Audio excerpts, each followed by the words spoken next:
한국의 부동산 등기부등본은 형식적 공시기능만 있고 실제적인 등기 공신력은 없다. 따라서 등기부등본을 바탕으로 해서 소유자 및 대출 여부, 기타 권리관계를 파악하고 실체관계를 정확하게 다시 한번 알아볼 필요가 있다. 최근에 부동산 등기부등본을 믿고 부동산 매수한 분이 실제로 이제 몇 년 후에 집이 경매 위기에 처하게 된 현실을 중심으로 해서 자세하게 한번 살펴봅니다. 주택 소유자 갑이 있고, 그 다음에 이제 갑으로부터 주택 매수한 을이 있습니다. 그리고 갑과 을에게 동일주택에서 각각 대출을 이제 착오로 대출해준 은행이 있습니다. 소재지는 이제 서울 강서의 모 빌라인데, 주택매매 계약 당시 등기부등본을 을고는 깨끗한 상태였고 대출이 없었습니다. 그렇기 때문에 을은 중개인 소개로 갑하고 매매 계약을 취득했고, 매매를 바탕으로 해가지고 갑에게서 주택을 매수했습니다. 그리고 실제로는 대출은 없었지만 실제로는 이제 갑이 은행에서 대출을 받아 근저당이 설정된 상태였는데, 매매 전에 이제 갑이 이제 위조 서류로 이제 근저당을 말소한 사건이 있었습니다. 그리고 나서 이제 을은 이제 대출금을 꼬박꼬박 갚았고 결국은 이제 완납을 했습니다. 그런데 이제 주택 전 소유자 갑이 이제 대출금을 안 갚음으로써 이제 은행에서 이제 정확한 사실을 또 알게 돼가지고 보니까 이제 동일주택에서 근저당이 이제 2번 설정되는 이런 경우가 이렇게 발생을 하였고, 그 다음에 은행평은 소유권이 을에게 또 이전한 후에 또 을에게도 동일주택의 대출을 실행해 줬습니다. 쉽게 말해서 갑에게도 을에게도 이제 대출을 하게 된 거죠. 동일한 주택에 대해서 중복적으로 이제 대출 실행하게 되는 어떤 초유의 사태가 발생하게 된 겁니다. 그래가지고 이제 갑이 이제 은행 대출금을 갚지 않기 때문에 은행평은 갑의 원리금 연체로 이제 동일주택 중복 대출을 인식하고 을을 피고로 해가지고 담보물 효력 복구 소송을 제기를 한 겁니다. 쉽게 말해서 그 주택에 대한 이제 일정 지분을 은행이 소유하고 있다는 걸 이제 법원에 제시를 한 거죠. 그래가지고 결국은 이제 법원은 등기 공식력이 없고 실체 관계가 중요하기 때문에 은행의 어떤 승소를 또 결정했고, 을은 또 패소함으로써 또 변호사 비용도 다 재판 비용도 물게 됐고, 그 다음에 이제 자기 주택이 아니기 때문에 어떤 경매에 또 처하게 되는 안타까운 현실이 발생했습니다. 그러면은 그 사건 순서를 다시 한번 알아보겠습니다. 주택 전소유자 갑이 있고, 그 다음에 갑으로부터 주택 매수한 을이 있습니다. 그리고 갑과 을에게 대출을 이제 중복 대출한 병이 있습니다. 은행이 있습니다.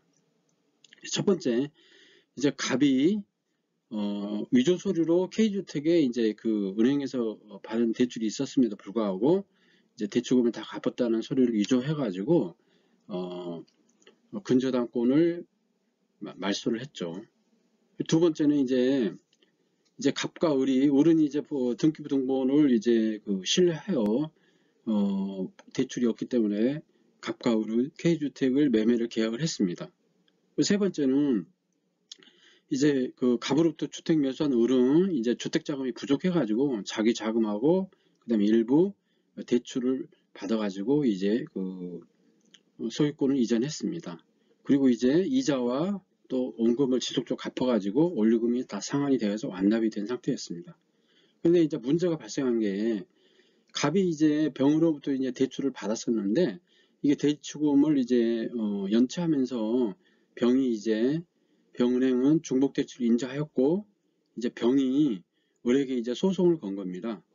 어떤 소송이냐면 담보물 효력 복구를 해달라는 거. 쉽게 말해서 은행 그 전에 소유권 전에 소유자에게 이제 대출을 해줬는데 대출금을 갚지 못했기 때문에 담보물 효력을 복구를 해달라는 어떤 소송을 했고 결국은 이제 등기에는 공신력이 없기 때문에 이제 법원에서 승소를 했습니다. 그리고 이제 은행에서는 임의경매를 실행을 했죠.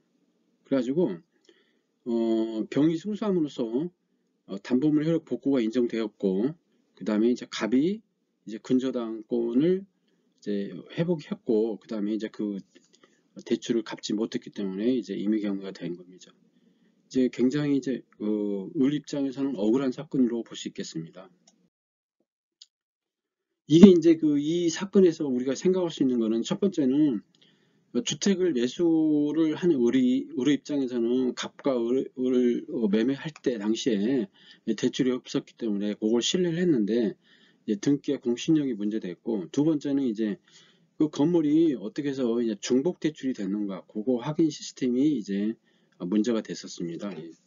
세 번째는 이제 그 부동산 매매나 또는 임대차 계약하실 때, 물론 이제 부동산 등기부등본도 보지만은 실제로 보면 진정한 소유자가 누군지, 그 다음에 대출은 어느 정도 상환됐고, 그런 거를 크로스 체크를 반드시 해가지고 자기 재산을 지킬 필요가 있다고 생각합니다. 공신력이 인정되지 않으면은 등기부를 믿고 거래한 사람은 보호받을 수 없는데, 현 제도 아래에서는 등기를 믿고 거래했다가 뒤늦게 나타난 권리자 인해 부실 등기 위험을 또 안을 위험도 있습니다. 이거는 이제 우리가 일제시대 어떤 등기를 받았기 때문에 6.25 전쟁이라든지, 그 다음에 너무 많은 이제 그 권리관계가 이제 실제로 그 등기부등본하고 실제 또 소유자와 다른 경우가 많기 때문에 현재로서는 등기부의 공신력 인정하기 어렵고, 당시 이제 공시하는 내 기능에 이제 멈추고 있습니다. 등기의 공신력은 부동산 등기를 믿고 거래한 자는 그 등기가 진실한 권리가 합치되지 않는다 하여도 거래한 자의 신뢰를 보호하는 등기의 효력을 말합니다. 근데 우리나라는 등기의 공신력을 인정하지 않고 있고, 등기관이 등기를 할 때는 그냥 형식적인 서류 심사만 하기 때문에 구제할 방법이 없습니다. 실제 피해가 입었을 때.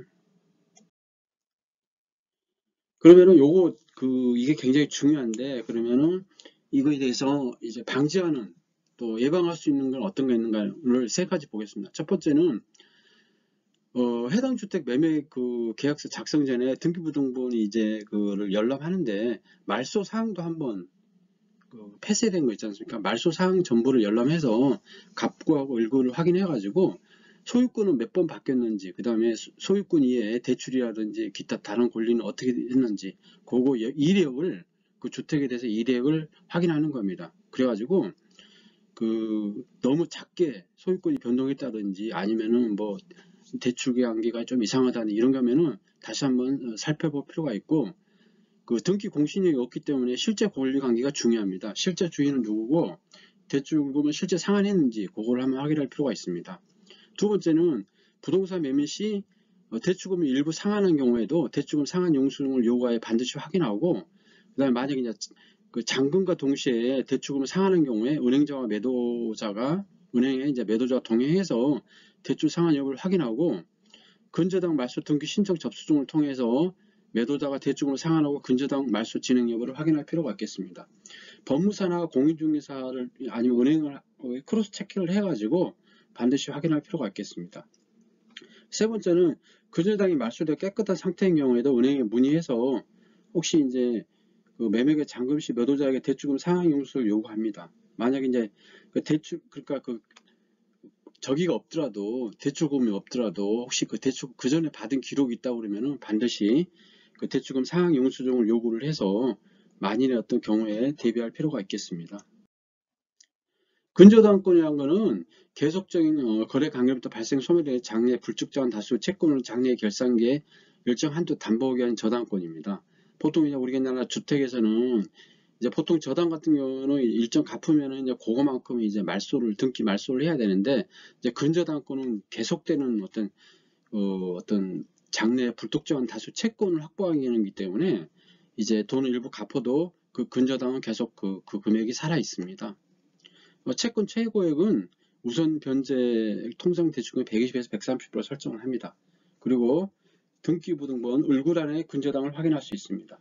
그리고 등기 접수일이 결국은 근저당의 등기 설정일이 되고, 혹시 그 임대차 하는 경우는 최우선 변제 결정 기준의 기준이 됩니다. 갑구는 소유자고 을구는 소유권 이의 권리를 확인할 수 있습니다. 근저당은 여러 가지 지금 그 참고사항을 적었기 때문에 그걸 한번 참고로 한번 보시면 될 것 같습니다.